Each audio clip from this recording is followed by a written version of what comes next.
Welcome to A Journey Through Time, a marathon of our historical series where we delve into the remarkable stories that have shaped our world. From the rise and fall of empires to the lives of extraordinary individuals, history is a tapestry woven with triumphs, tragedies, and everything in between. Tonight we invite you to explore the intricacies of human experience, uncovering the lessons of the past and the echoes that resonate in our present. Each episode offers a window into a different time and place, revealing the challenges, innovations, and cultures that define our shared heritage. So grab a seat, settle in, and prepare to embark on this enlightening adventure through history. Together we'll discover the moments that have left an indelible mark on our world. Let the marathon begin. Radioactive paint, a weighty matter. Imagine a paint that glows in the dark, but also holds a deadly secret, or consider the spine, an architectural wonder of nature, yet surprisingly fragile under certain conditions. Intriguing, isn't it? Dive into the world of radioactive paint, a product once as common as the household light bulb. This paint contained a radioactive element known as radium, which was responsible for the glow. Radium, with its atomic number of 88, is a naturally occurring element that continuously decays, releasing particles of energy known as radiation. This radiation excites the phosphor particles mixed into the paint, causing them to emit light. But as radium decays, it also releases harmful radiation, which can cause serious health problems, even cancer. Quite the paradox, isn't it? A marvel of technology, yet a harbinger of danger. Now, turn your attention to the human spine. An engineering marvel, it supports the body, provides flexibility, and protects the spinal cord. Yet, it can also crumble under a person's own weight. How so? The spine is composed of a series of small bones called vertebrae. Between each vertebra, there's a disc filled with a jelly-like substance. These discs act as shock absorbers, preventing the vertebrae from grinding against each other. However, when subjected to extreme pressure or sudden impact, these discs can rupture or herniate, causing the spine to collapse. The human body can only withstand a certain amount of pressure before the spine gives way. This limit, known as the axial load, varies from person to person, but typically ranges between 4 to 5 times a person's body weight. Beyond this limit, the spine begins to compress, and in severe cases, can lead to paralysis or even death. To summarize, radioactive paint, once a common household item, uses the radioactive decay of radium to create a captivating glow. But this same glow comes with a dangerous side effect: harmful radiation. On the other hand, the human spine, while a testament to nature's engineering, has its limits. Subject it to too much pressure, and it can collapse under its own weight. So the next time you marvel at a glowing object or bend down to pick something up, remember the fascinating science and the delicate balance that lies behind these everyday phenomena. The rabbit birth mystery, an 18th century tale. Imagine this. The 18th century. A woman named Mary Toft shockingly convinces doctors she's giving birth to rabbits. Yes, rabbits. This bizarre tale begins in England, when Mary allegedly goes into labor and out pops, not a baby, but parts of a rabbit. Astounded, local surgeon John Howard races to witness this peculiar phenomenon. Over the next month, Mary supposedly delivers a total of 17 rabbits. Word spreads like wildfire, reaching King George I's court, causing a frenzy in the medical community. But alas, the rabbit tale was a hoax. In desperation, Mary had inserted the rabbit parts herself, exploiting the limited medical knowledge of the time. A strange yet fascinating story that blends history, medicine, and a whole lot of rabbits. Genghis Khan, the unintended climate hero. Engulf yourself in this fascinating historical tidbit. Picture the 13th century, the era of the Mongol Empire under the rule of the formidable Genghis Khan. His conquests were so vast and brutal that they led to an unexpected environmental impact. In his wake, countless peasants perished, leaving vast tracts of cultivated land to return to forest. This massive reforestation absorbed carbon dioxide from the atmosphere, leading to a significant reduction in global carbon levels. Yes, you heard it right. The ruthless actions of Genghis Khan inadvertently contributed to a decrease in atmospheric carbon dioxide. This chilling tale serves as a stark reminder of the intertwined nature of human actions and the environment. This is history with a twist, where warfare and ecology intersect. Catch more of these fascinating snippets here. The Strasbourg dance epidemic, a jig of madness? Picture this. The year is 1518, and you're in the city of Strasbourg. Suddenly, a peculiar plague hits. Not one of disease or famine, but of dance. Yes, you heard right. A dancing plague. People start moving to a rhythm only they can hear, their bodies swaying uncontrollably for days on end. It's a sight to behold. The streets filled with relentless dancers, their energy seemingly endless. But it wasn't all fun and games. This bizarre epidemic took a toll on people's health, with exhaustion and injuries running rampant. The cause? Well, that's still a mystery to scientists today. So next time you're on the dance floor, remember the dancing plague of Strasbourg, and be thankful you can stop when the music does. Thanks for tuning in, and stay curious, my friends. Until next time, keep those feet moving, but remember to rest too. 18th century's terrifying truth buried alive. Y'all ever pondered about the 18th century? Well, there's a chilling fact you might not have stumbled upon. Being buried alive was a frightful reality back then, more common than you'd reckon. Imagine, one moment you're a tad under the weather, next thing, you're 6 feet under, still breathing. Ailments could mimic death, leaving folks in a trance-like state, fooling even the most seasoned doctors. The dread was so profound, it gave birth to safety coffins. These contraptions were rigged with bells and ropes connected to the person supposedly pushing up daisies. If they stirred, a ring would signal their premature burial. So next time you're feeling poorly, thank your lucky stars you're in the 21st century. Tune in for more intriguing tales from the past. Remember, history ain't always what it seems. Gruesome grins, dentures from dead soldiers. Imagine this. It's the 1800s. Your chompers aren't looking too good, and you're in the market for a new set of teeth. So where do they come from? You might be surprised to know that many dentures during this time were made from the teeth of fallen soldiers. That's right, the battlefields of yesteryears were not just scenes of historic struggles, but also makeshift dental offices. It was a practical solution to a grim reality. But don't worry, today's dentures are made from far more hygienic materials. So next time you smile, remember the unique history behind that pearly white grin. Medicine's morbid history, human remains. Ah, the marvels of modern medicine. However, did you know until the 20th century human remains were a common ingredient in various remedies? Quite a morbid thought, isn't it? Mummies, for instance, were ground into a powder and used to treat ailments from headaches to stomach ulcers. It's a bit like recycling, albeit a rather grisly one, and it's not just mummies. Mellified man was a medicinal concoction made from honey and human corpses, believed to cure broken bones and wounds. Even Charles II of England sipped on King's Drops, a tincture brewed with human skull. Thankfully, today's medicine cabinets are less macabre, but it does make one wonder about the origins of some of our modern treatments, doesn't it? History, they say, is a series of events strung together in the chain of time. Some of these events are sober and serious, while others are, well, quite peculiar. Picture a courtroom in France, the year 1386. The accused stands on trial, facing grave charges. The defendant? A pig. Yes, you heard right. In the Middle Ages, a pig was held accountable for attacking a child. The child later succumbed to their injuries, and the pig was found guilty and executed by hanging. An extraordinary example of animal trials in history, wouldn't you agree? Fast forwarding a few centuries, we step into the Victorian era, a time of corsets, horse-drawn carriages, and post-mortem photographs. Indeed, it was commonplace during this period to photograph loved ones after they had passed away. Dressed in their finest clothes and posed as though still alive, these chilling mementos captured one last image of the dearly departed. Our next stop is the year 1896, the scene of the shortest war in recorded history. The Anglo-Zanzibar War, a conflict over the ascension of the next sultan in Zanzibar, lasted a mere 38 minutes. In less time than it takes to watch an episode of your favorite sitcom, Britain claimed victory in this fleeting conflict. Now imagine a time before the Aztec Empire. Difficult, isn't it?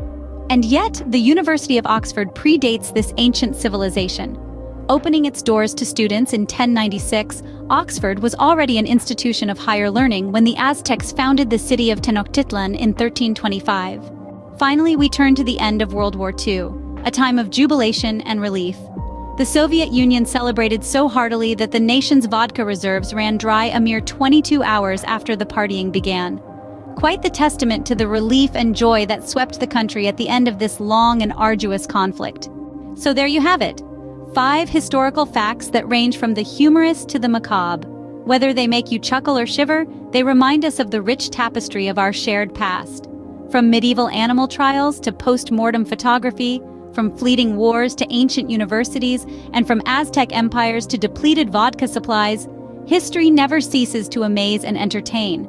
And isn't that the beauty of it? Ever pondered if ketchup could cure an upset stomach? Well, back in the 1830s, it was sold exactly for that purpose. An Ohio physician, John Cook, touted ketchup as the go-to medicine for digestive issues. It wasn't until the latter part of the 19th century that ketchup found its rightful place on our tables as a beloved condiment. Moving on to the wrestling ring, would you believe that Abraham Lincoln, yes, the same towering figure who held the United States presidency, is in the Wrestling Hall of Fame? Standing at 6 feet 4 inches, Lincoln was quite the formidable opponent, with only a single loss out of his roundabout 300 matches. It was in New Salem, Illinois, where he earned his stripes as an exceptional fighter. From the wrestling ring to a festive 4th of July party in 1850, where President Zachary Taylor bit off more than he could chew, literally. Taylor passed away after indulging in an excessive amount of cherries and washing them down with milk. The lethal cocktail of cherries, acid, and milk led to gastroenteritis, and by July 9th, the nation mourned the loss of their president. Speaking of cocktails, the Bloody Mary that we enjoy at brunch wasn't always known by its current name. Initially, it was rather morbidly referred to as a bucket of blood. Over time, it evolved into the less terrifying Red Snapper, before finally settling on Bloody Mary. For our final fact, we're traveling back to ancient Greece. During the Olympics, athletes didn't just break a sweat, they bared it all. Competing in the buff was a way to get closer to the gods and also detoxify their skin through sweating. In fact, the term gymnastics has its roots in the ancient Greek words gymnasia, meaning athletic training, exercise, and gymnos, meaning naked. So there you have it, 5 fascinating facts that weave the tapestry of our shared history. From ketchup's medicinal past to Lincoln's wrestling prowess, Taylor's fatal cherry indulgence, the Bloody Mary's macabre origins, and the naked truth about ancient Olympics. Each fact, a testament to our ever-evolving story. Until next time, keep exploring, keep learning, because history, as they say, is a mystery worth unraveling. Did you know that a dog once saved a city by peeing on a bomb? That's right. During the tumultuous times of World War II, a Great Dane named Juliana became an unlikely hero.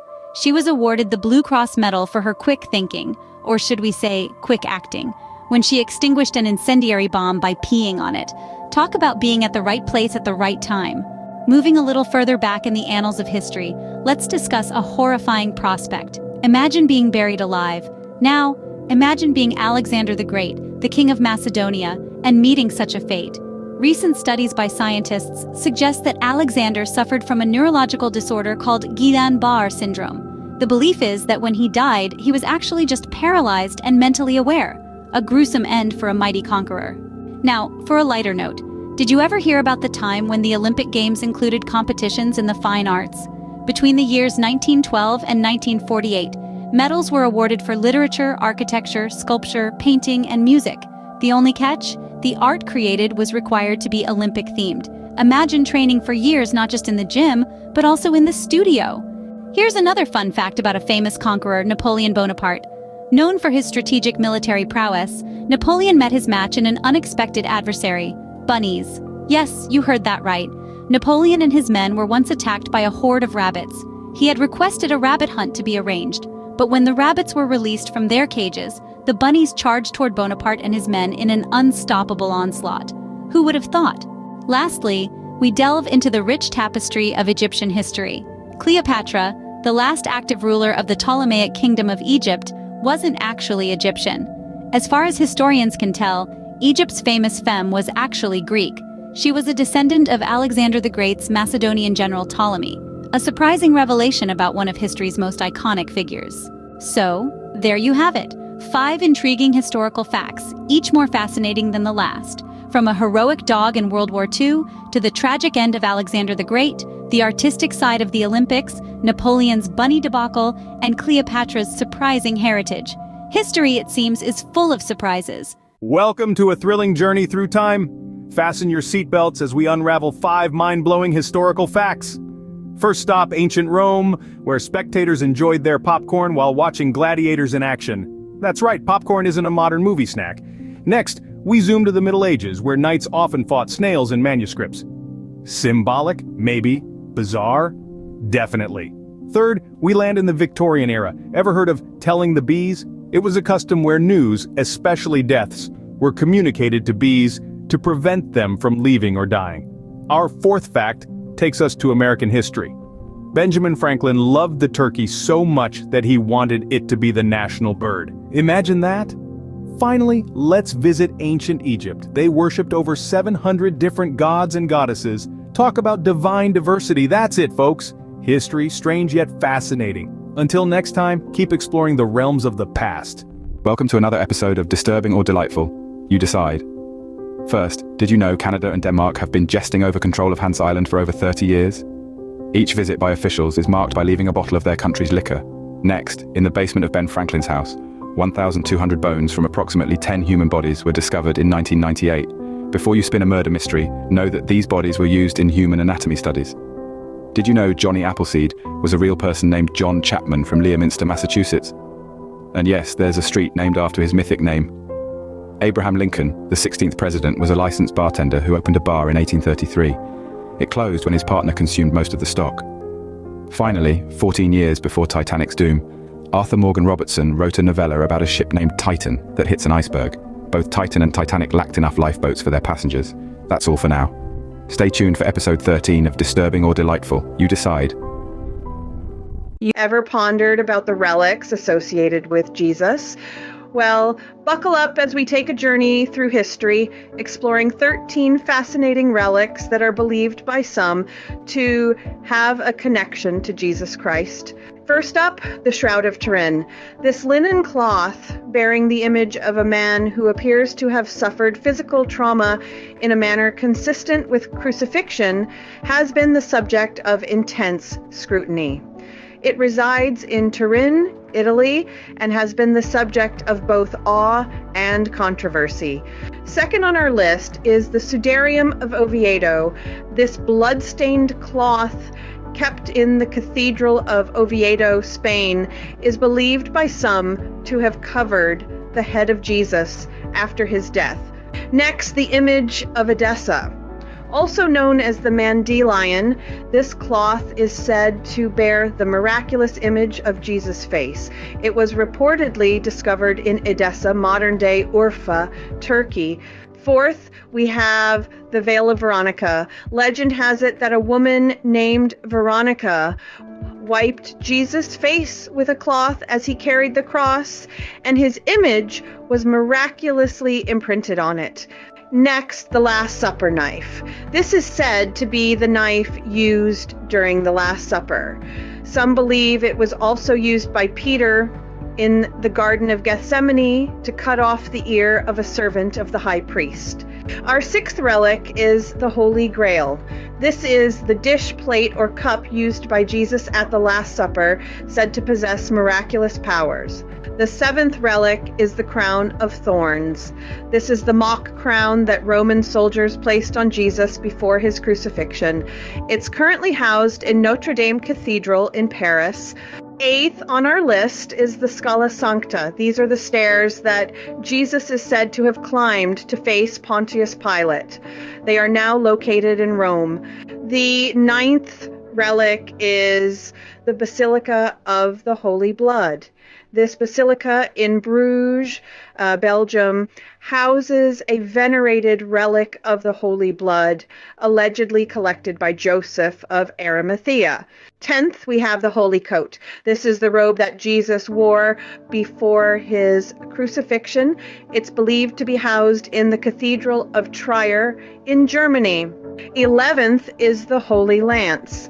Also known as the Spear of Destiny, this is the lance that pierced the side of Jesus as he hung on the cross, according to the Gospel of John. The 12th relic is the Holy Sponge. This is the sponge that was filled with vinegar and offered to Jesus to drink during his crucifixion.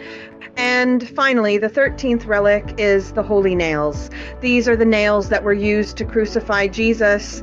Some believe they hold miraculous powers. And there we have it, 13 relics associated with Jesus. Their authenticity varies, and while some find them fascinating, others might find them disturbing, but regardless, they all play a part in the rich tapestry of history. Have you ever encountered a puzzle so complex, so utterly enigmatic, that it remained unsolved for over 6 centuries? Welcome to the intriguing world of the Voynich manuscript. The Voynich manuscript, a mysterious codex named after the Polish book dealer Wilfrid Voynich, who acquired it in the early 20th century, is written in an unknown script often referred to as Voynichese. This script, despite numerous attempts, has never been decoded, making the manuscript an enduring enigma in the realm of cryptology.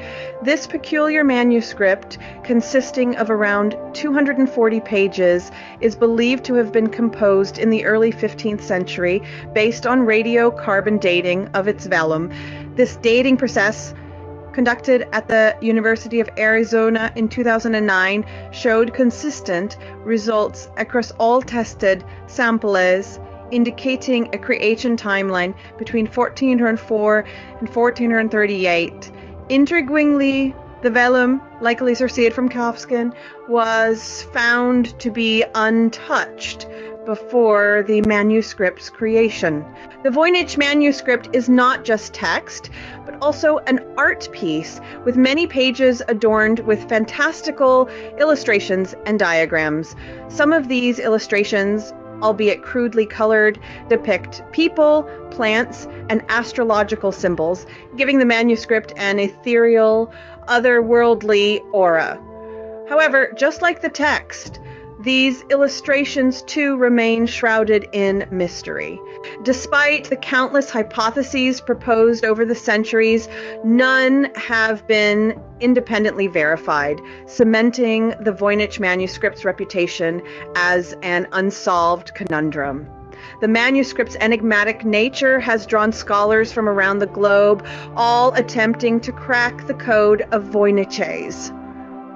However, the manuscript continues to guard its secrets, leaving cryptologists, linguists, and historians alike utterly baffled. Today, the Voynich manuscript is housed in Yale University's prestigious Rare Book and Manuscript Library. In a progressive move, Yale University made the manuscript accessible to the world in 2020 by publishing it online in its entirety in their digital library. This move has brought the manuscript into the digital age, allowing enthusiasts and scholars alike to examine its mysteries from the comfort of their homes. In summary, the Voynich manuscript, with its undecipherable text and cryptic illustrations, has remained a tantalizing enigma for over 600 years. Its origins, content, and purpose remain shrouded in mystery, making it one of history's most intriguing unsolved puzzles. As we conclude this episode, we leave you with the enduring mystery of the Voynich manuscript, a testament to the captivating power of the unknown. Until the next episode of Disturbing or Delightful, you decide. Keep pondering the mysteries of history. Welcome to another episode of Historical Facts, Disturbing or Delightful. You decide. Pause for effect. Picture this. Victorian England, a time of prosperity and tumult, where the hum of houseflies was as common as the ticking of a clock. A symbol of filth and disease, these pesky creatures incited fear into the hearts of the Victorians. The Victorian age, spanning from 1837 to 1901, was a time of constant health threats. Tuberculosis, scarlet fever, whooping cough, you name it. Diseases were rampant. With the advent of germ theory, the housefly became a prime suspect, their sticky appendages seen as perfect vehicles for disease transmission. The Edwardian era responded with a counterattack using disturbing images of flies feasting on feces and vomit to raise awareness about their role in spreading deadly diseases. This campaign, although repulsive, saved countless lives. In the quest for cleanliness, the Victorians took it to the extreme. Imagine filling a bathtub with scalding hot water in the kitchen or by a fireplace, with no temperature control. Some even boiled themselves to death in an attempt to kill those dreaded germs. Contemplate this. Could disgust be leveraged today to promote hygiene? Thankfully, we have more sophisticated ways to keep germs at bay. So, was the Victorian era disturbing or delightful? You decide. Welcome to a world of mystery and intrigue, where history and myth intertwine. Today's tale brings us to a time of war and a man possessed by the allure of ancient relics, Adolf Hitler. Obsessed with victory, Hitler sought power in the mystical and the mythical, even if unproven. Consider these relics, said to have piqued Hitler's curiosity. First, Thor's hammer, a symbol of destruction and healing in Norse mythology. The Holy Grail, a legendary vessel with divine powers. The Gain Altarpiece, an art masterpiece rumored to hold a secret map. The Spear of Destiny, said to determine the fate of the world. The Book of Thoth, holding the secrets of the universe. The Crown of Jewels, a symbol of absolute power. A magical ring promising invincibility. The Sword of St. Peter, a divine weapon. Dolmens, ancient stone structures with unknown purpose.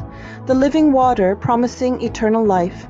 And finally, the skull and crossbones, a symbol of mortality and danger. Did Hitler possess these relics? The truth remains as elusive as the relics themselves. Fascinating, isn't it? Until next time, keep exploring the delightful and disturbing facts of history. Most of us know that Thomas Edison actually took the idea of the light bulb. In fact, he didn't even invent most of the stuff he patented. It's fair to say that Edison was one of the world's most notorious intellectual property thieves. Of the 1,093 put a patent on, he stole most of them from geniuses like Nikola Tesla, Wilhelm Röntgen, and Joseph Swan.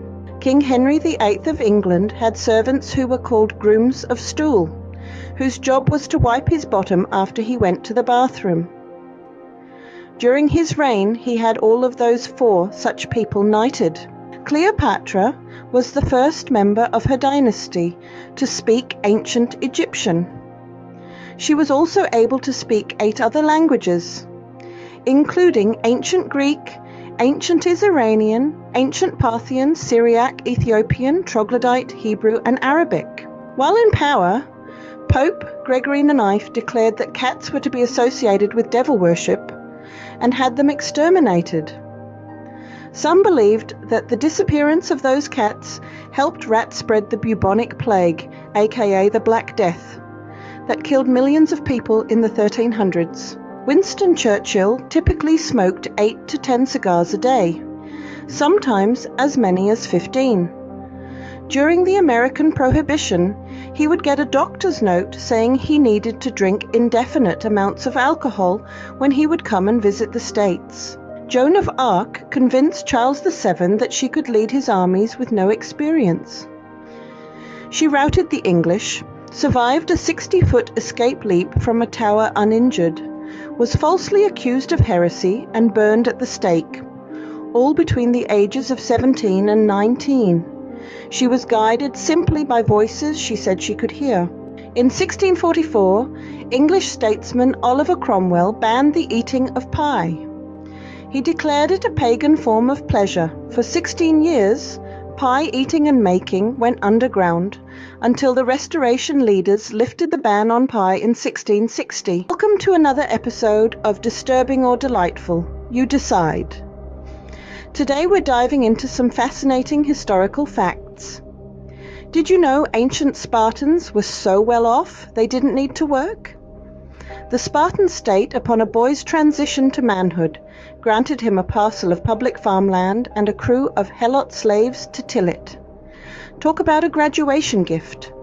Switching gears to Rome, Augustus Caesar, nephew and heir of Julius Caesar, holds the title of history's wealthiest man.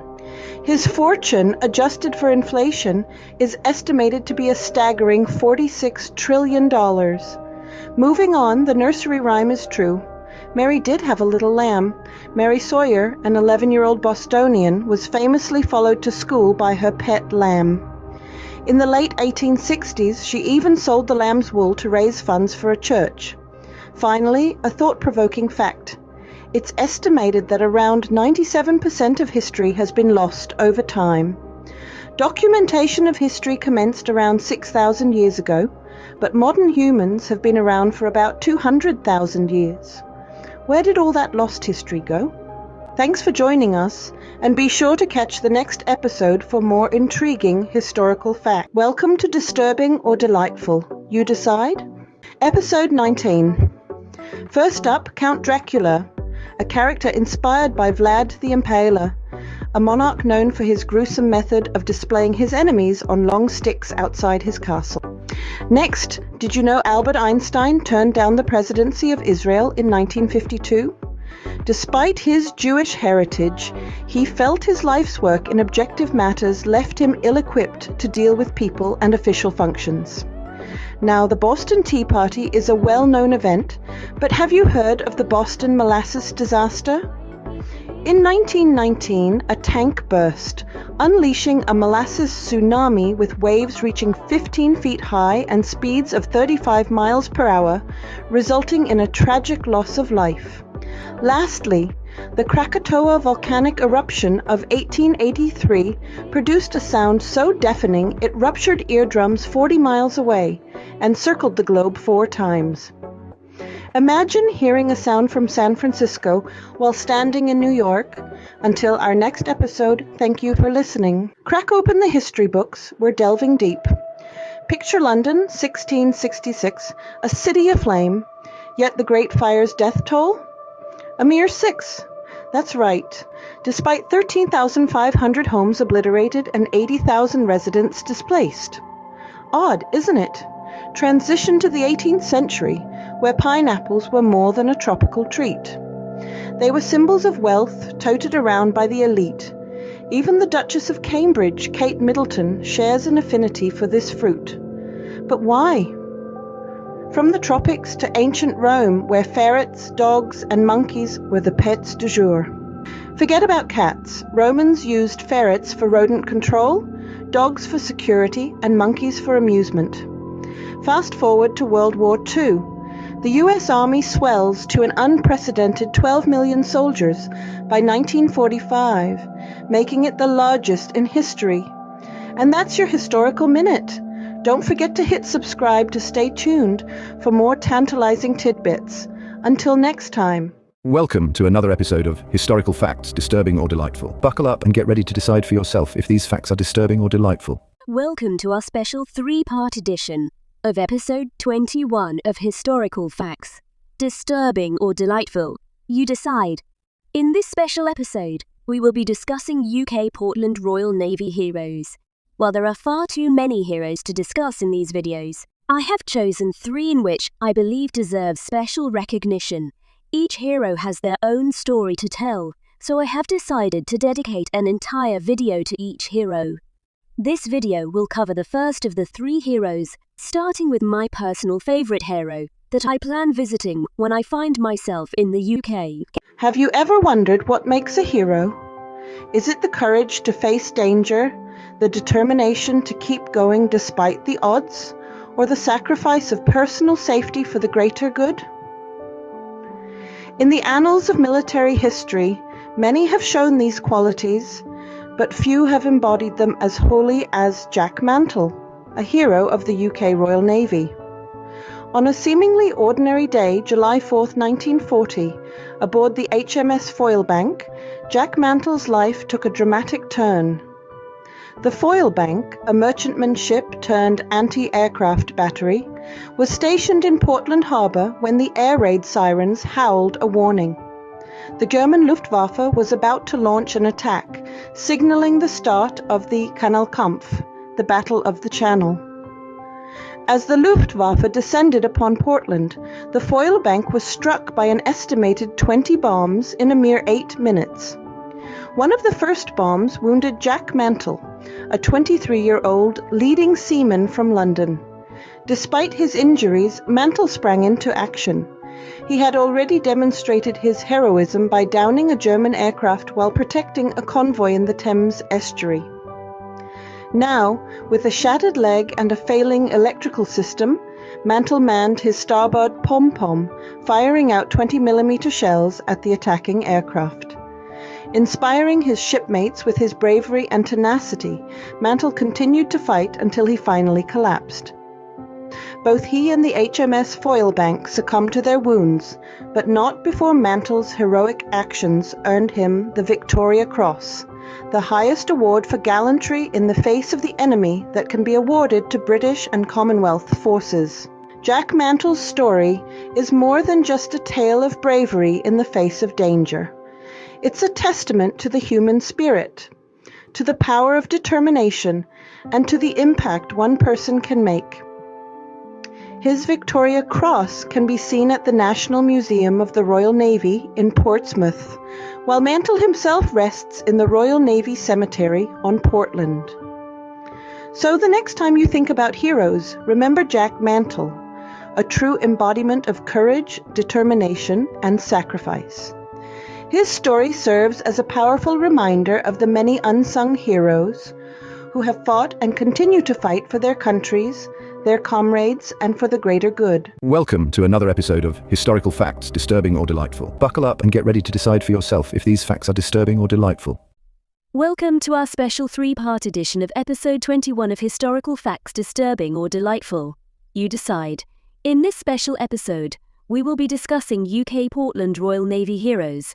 While there are far too many heroes to discuss in these videos, I have chosen 3 in which I believe deserve special recognition. Each hero has their own story to tell, so I have decided to dedicate an entire video to each hero. This video will cover the second hero, Frederick John Walker. Imagine a world at war where the threat of enemy submarines looms beneath the waves, and only a handful of brave souls stand between safety and disaster. One such hero was Captain Frederick John Walker, a man of courage and tenacity, whose story we're about to unravel. Born in Plymouth to Frederick Murray and Lucy Selina Walker, Frederick John Walker's journey with the Royal Navy began in 1909 when he joined as a cadet. His education at the Royal Navy colleges at Osborne and Dartmouth saw him emerge as a promising talent. Walker's first tryst with duty was aboard the battleship Ajax, where he served as a midshipman. As a sub-lieutenant, he furthered his experience with destroyers Mermaid and Sarpedon in the years 1916 and 1917 respectively. Following the conclusion of the First World War, Walker became a part of the Queen Elizabeth-class battleship Valiant, marking another milestone in his naval career. Fast forward to 1944. Walker's group formed a part of the 32-ship escort force for a convoy of 49 merchant ships in the Arctic. This formidable fleet included 2 escort carriers and 2 flotillas of fleet destroyers. But Walker's most significant contribution came during the Normandy landings, the Grand Allied invasion of France. For 2 weeks, Walker and his vessels protected the fleet from enemy submarines. Despite the constant threat, not a single U-boat managed to infiltrate past Walker's watchful eyes. Many were sunk or damaged in the process. Walker's dedication to his duty was unwavering. He took no respite, tirelessly serving his country till his last breath. His efforts were recognized on June 13, 1944, when he was awarded the 3rd bar on his Distinguished Service Order. He was mentioned in dispatches once again on June 20, 1944. Frederick Walker was more than just a brave and determined man. He was a beacon of dedication and service, a true hero of the Royal Navy. As we close this chapter of our journey through history, keep an eye out for the 3rd part of our dedication to UK Royal Navy heroes in episode 21. Until then, remember the sacrifices of these brave souls and the freedom their service has secured for us. Welcome to another episode of Historical Facts, Disturbing or Delightful. Buckle up and get ready to decide for yourself if these facts are disturbing or delightful.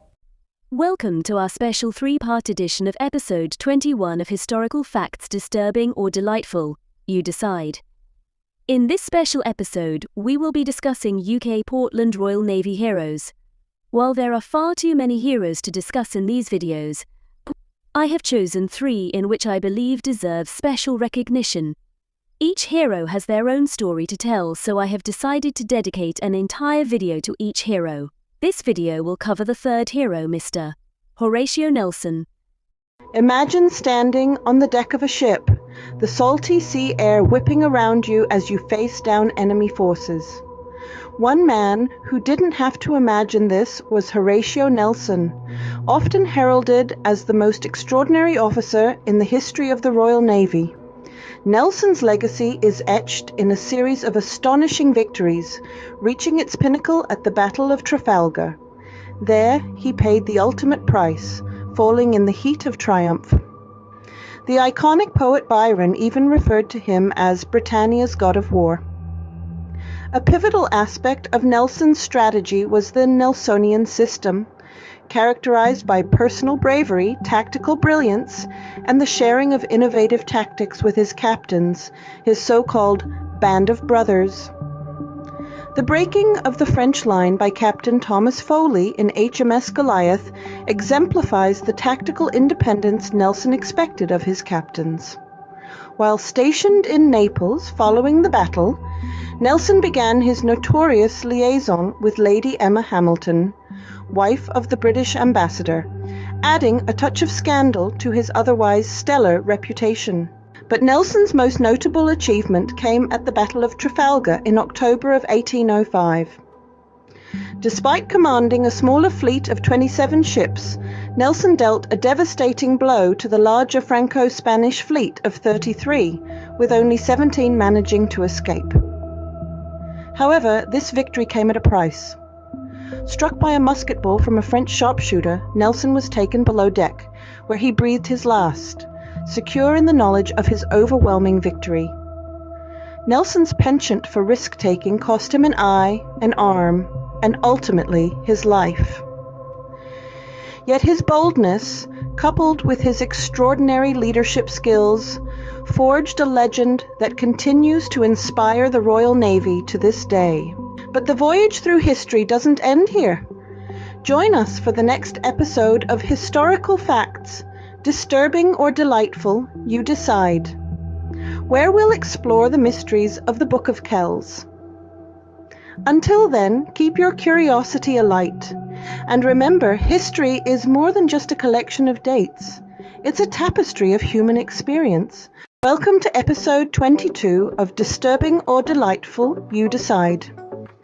The Book of Kells, an enigma draped in an intricate tapestry of ink and vellum, is a testament to the artistic prowess of monks from a bygone era.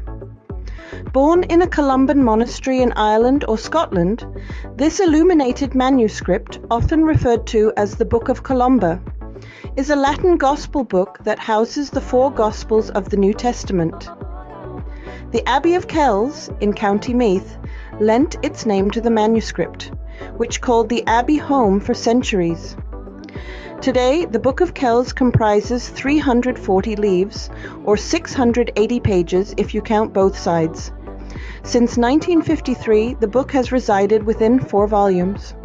The pages, crafted from high-quality calf vellum, bear the marks of iron gall ink, and a spectrum of colors derived from a plethora of substances, some of which journeyed from distant lands.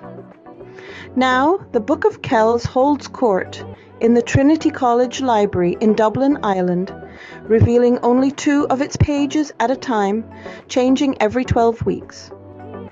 Although its exact date of creation remains a mystery, the Book of Kells had undeniably found its way home by the 12th century. In 1849, the book had the honor of bearing signatures from Queen Victoria and Prince Albert. The artistry of the Book of Kells played a pivotal role in the Celtic Revival, influencing designs in various Victorian picture books of medieval illuminations. These designs made their way into metalwork, embroidery, furniture, and pottery, leaving a lasting legacy in the world of crafts. The Book of Kells has been rebound several times over the centuries. Unfortunately, a 19th century rebinding led to the loss of small parts of some illustrations. A subsequent rebinding in 1895 didn't fare well either. By the late 1920s, several folios had become completely detached. In 1953, Roger Powell, a bookbinder, rebound the manuscript into 4 volumes and stretched several bulging pages. At Trinity, 1 volume is always on display, opened at either a major decorated page or a text page with smaller decorations. And that, my friends, concludes today's journey into the history and enigma of the Book of Kells. Be sure to join us again as we unravel the mysteries of the National Archive Museum in episode 23 of Disturbing or Delightful, You Decide. Until then, keep exploring the delightful and disturbing facets of history. Have you ever wondered about the mysteries at the National Archive Museum? Today, we're going to explore them together. Imagine standing in the rotunda of the Charters of Freedom, gazing at the original founding documents of the United States. The Declaration of Independence, the Constitution, and the Bill of Rights, collectively known as the Charters of Freedom, are the very bedrock of the nation's philosophy and governance. The Declaration of Independence, penned in 1776, announced a complete break with Britain and expressed the ideas upon which the United States was founded. Its words still resonate today.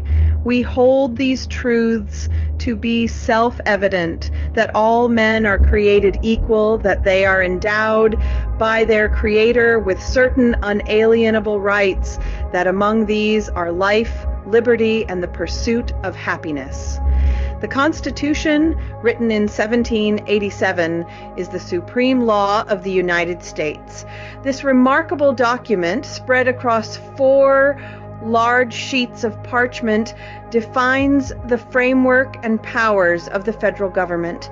It's a practical system of governance that, in its own words, derives its power from we, the people of the United States.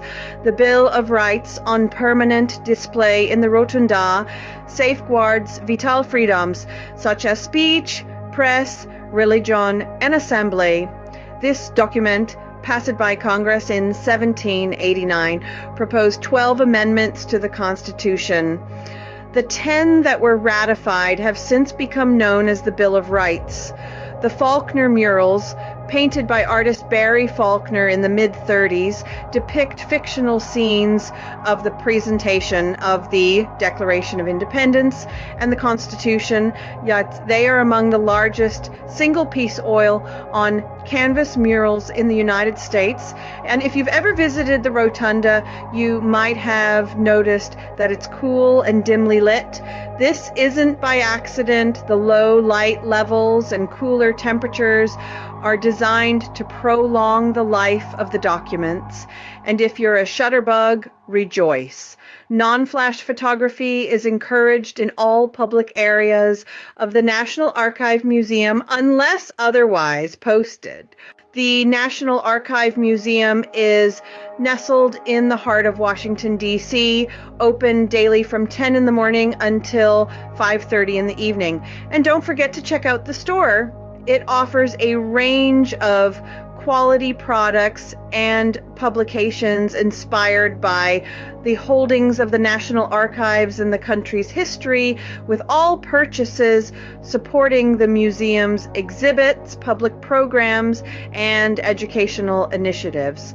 The National Archives Foundation, an independent nonprofit, works tirelessly to increase public awareness of the National Archives, inspire a deeper appreciation of the country's heritage, and encourage citizen engagement in democracy. So, next time you're in Washington, D.C., make sure to pay a visit to the National Archive Museum to learn more about the foundation and the rich history it preserves. Stay tuned for the next episode where we'll explore why tomatoes were once feared. You won't want to miss it. Did you know that in the late 1700s, Europeans considered tomatoes to be lethal? This belief stemmed from a series of unfortunate incidents where aristocrats fell ill and died after consuming them. However, the culprit wasn't the vibrant red fruit, but the high lead content in the pewter plates they were eating from. The acidic tomatoes would leach the lead, leading to fatal lead poisoning. Pause for effect, then imagine this.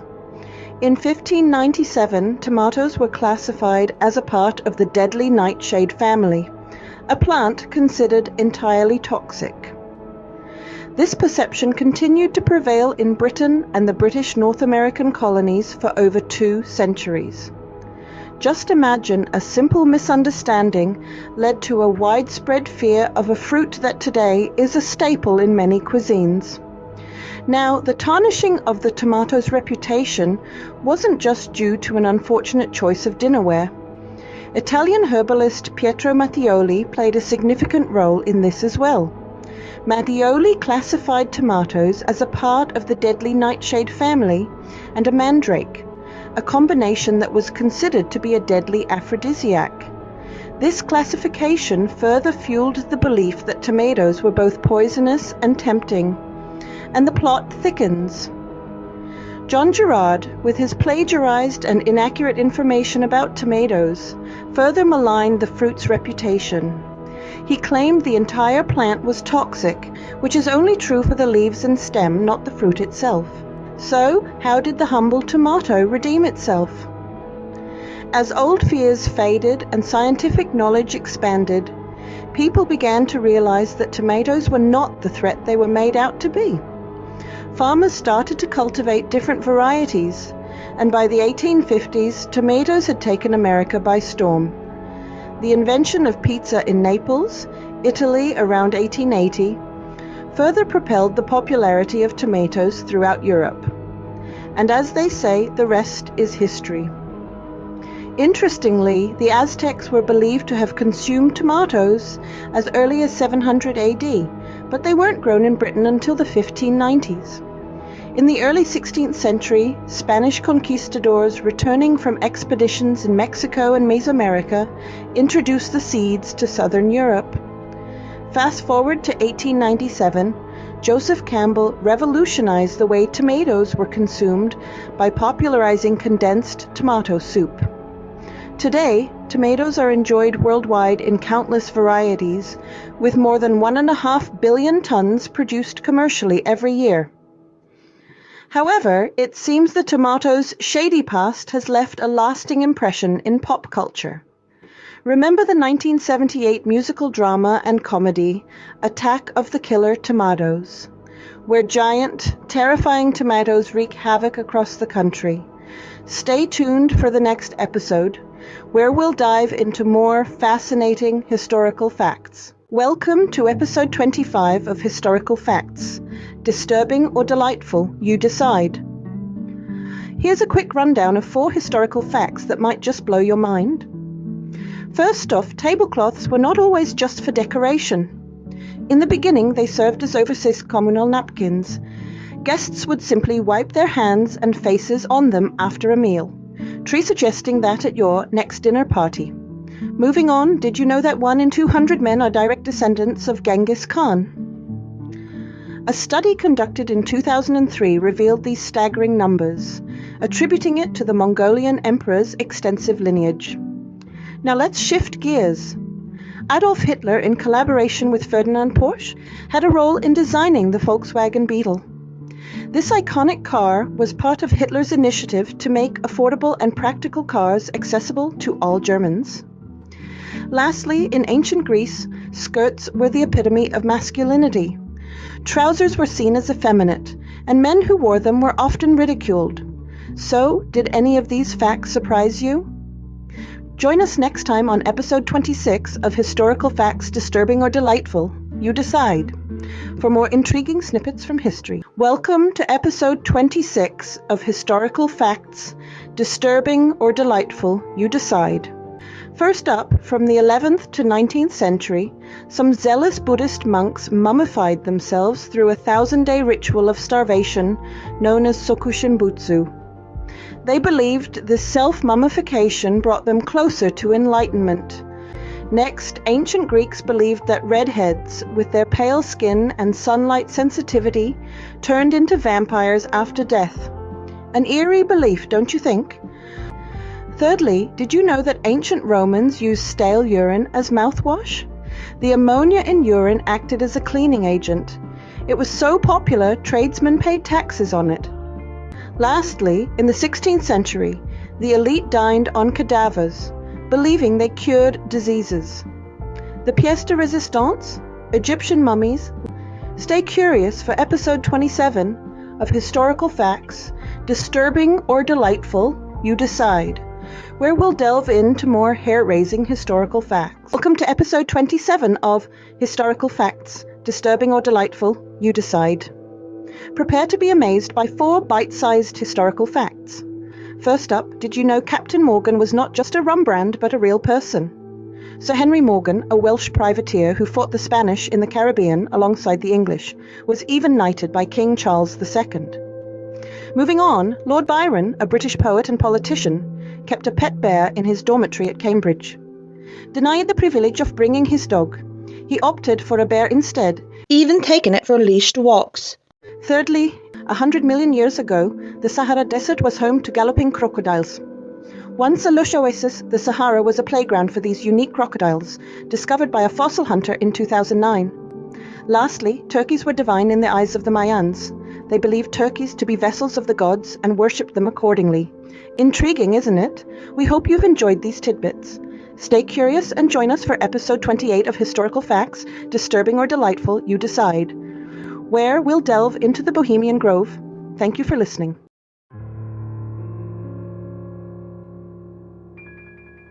Welcome to episode 28 of Historical Facts, Disturbing or Delightful. You decide. In this episode, we will be learning about the Bohemian Grove. We will be discussing what the Bohemian Grove is, where it is located, their motto, a bit about the history, as well as the security and previous break-ins. We will also learn about the behaviors that go on at the camp, ceremonies, possible satanic rituals, women in the club, membership, as well as past and previous notable members. Let's get started.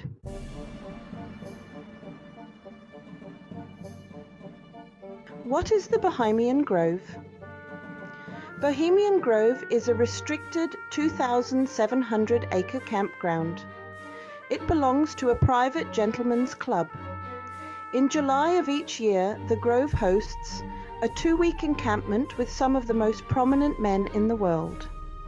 While it may seem incredibly far-fetched to say that there's a secret club full of ultra-powerful men who meet at a very exclusive camp deep within the forest of California to bond over rites and rituals to which only a select few are invited, well, it's true. They are known as the Bohemian Club, and they were built on the shoulders of a private gentleman's club in 1872. They purchased the land where Bohemian Grove now stands in 1899, and every year the most powerful men of the world head out there for their annual retreat.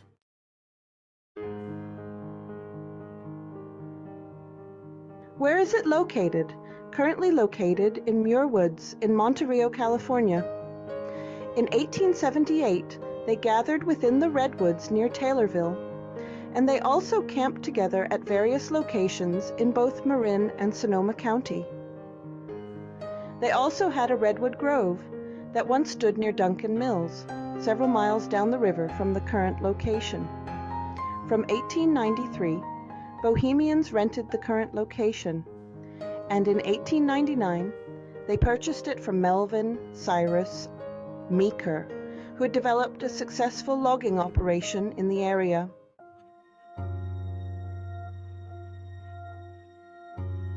The club motto. The club's motto is, "Weaving spiders come not here," which implies that outside concerns and business deals are to be left outside.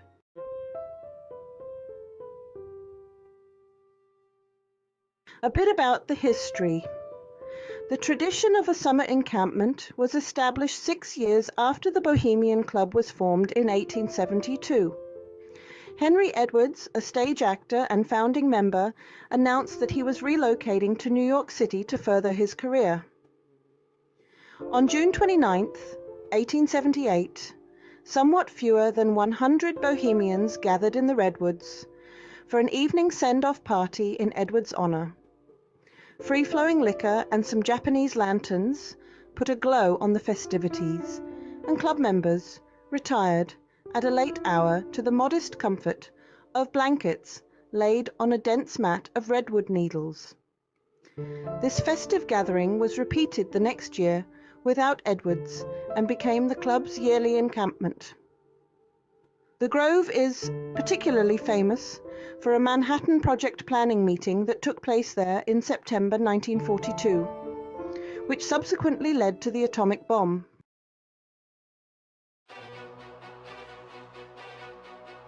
Security. In 2019, the Sonoma County Board of Supervisors informed the club that it would be the last year they provided law enforcement security. The Bohemian Grove is protected by a sophisticated security team year-round. The Bohemian Club employs ex-military personnel to help secure the area. They use high-end security equipment, including thermal and night vision cameras, motion detectors, and vibration sensing alarm systems. The level of security is particularly heightened during time periods when members are on site.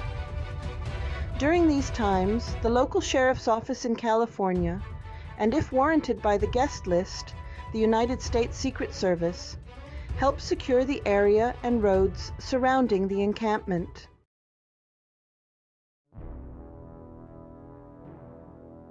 Break-ins.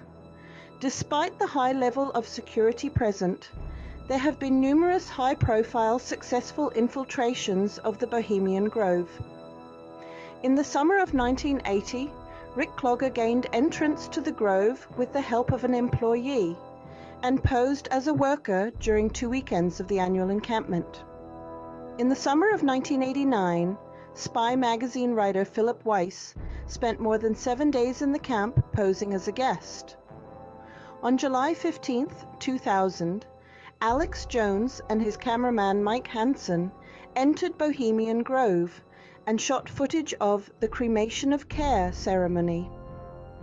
On January 19, 2002, Richard McCaslin was arrested after his nighttime infiltration of the Grove, where he set several fires. He was heavily armed and wearing a skull mask and outfit.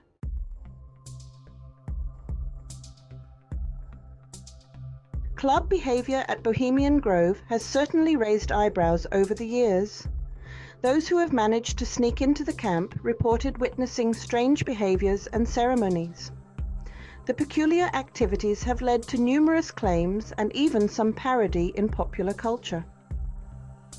One striking example was President Richard Nixon's comments in a tape recording talking about upper-class San Franciscans at the Bohemian Grove, which I attend from time to time, and it is the most faggy goddamn thing you could ever imagine. It is hard to say what the exact behaviors that go on in the camp are unless you are a member.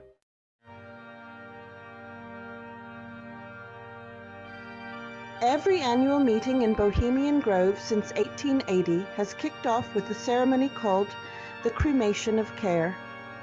It's easy to see how it could be mistaken for some sort of occult ritual. According to the Bohemian Grove and other retreats, the ceremony starts with a parade of men dressed in red, hooded robes, some carrying torches and some carrying a wooden box. Within the wooden boxes is a wooden skeleton named Care. The procession winds through the camp until they make their way to the side of the lake, watched over by a massive cement owl. As the spectators gather, the men playing the priests extinguish the torches. They sing songs and invoke a remembrance of friends lost, and they put the corpse of Care on the ferry of Care. Care makes it to the altar, then makes an appearance as a force that threatens to intrude on the mirth and merriment of the camp. But the owl lends a helping hand, and the funeral pyre is lit.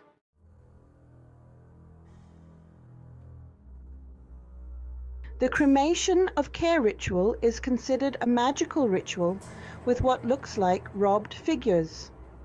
There's also a wagon carrying a wrapped figure, and while it is supposed to be the effigy of a child, it appears to be a heap of blankets that smelled of fuel.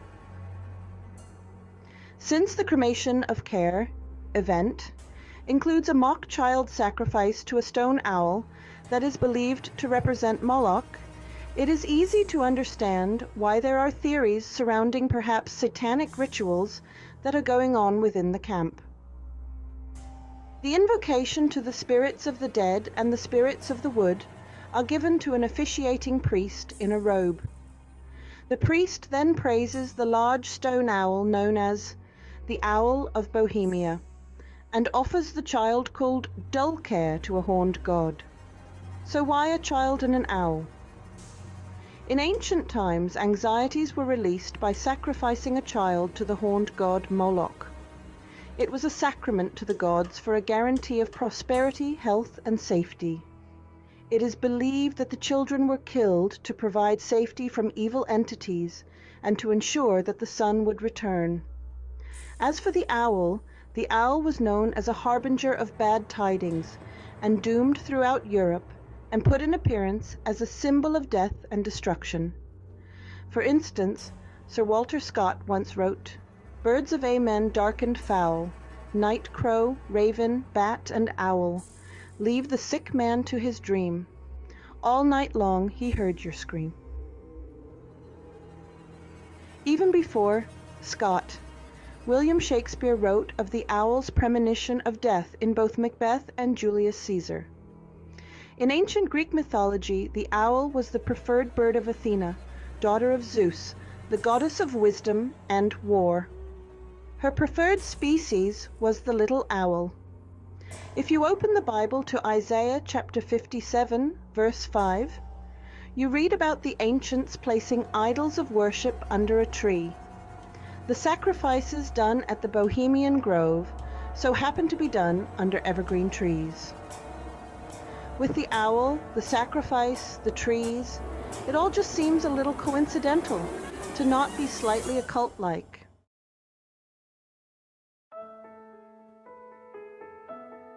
Women in the club. Although no women have ever been given full membership in the Bohemian Club, there are 4 female honorary members: hostess Margaret Bowman, poet Ina Coolbrith, actress Elizabeth Crocker Bowers, and writer Sarah Jane Lippincott.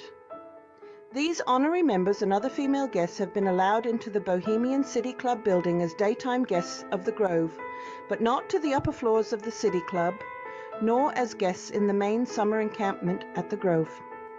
In 2019, Sonoma County Board of Supervisors member Linda Hopkins, who was elected to the district encompassing the Grove, wrote an open letter criticizing the role Bohemian Club had in making it difficult for women to get into politics and their lack of investment in the community despite members' personal wealth.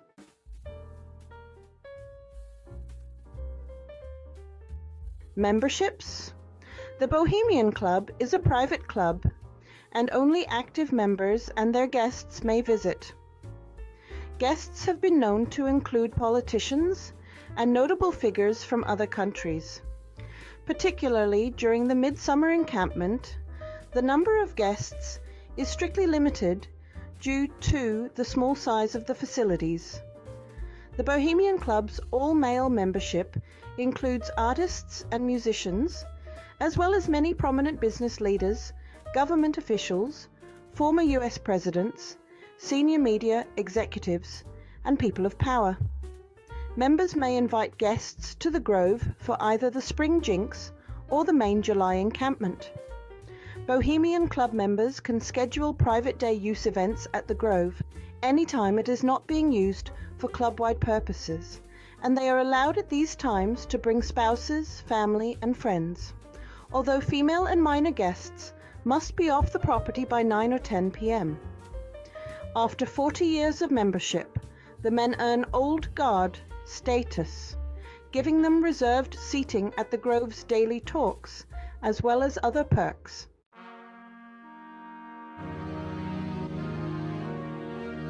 Past and previous. Notable members. Bohemian Club members include both past and current members of note. Regular, full members are usually wealthy and influential men who pay full membership fees and dues, and who must often wait 15 years for an opening as the club limits itself to about 2,700 men. Associate members are graphic and musical artists and actors who pay lesser fees because of their usefulness in assisting with club activities. Honorary members are elected by the club members and pay no membership fees or annual dues. Several honorary members never availed themselves of the club's offer. For instance, there is no record of Mark Twain visiting the club, and Boston resident Oliver Wendell Holmes never visited. But he responded immediately with a poem when notified by telegram of the honor, despite being awakened at midnight.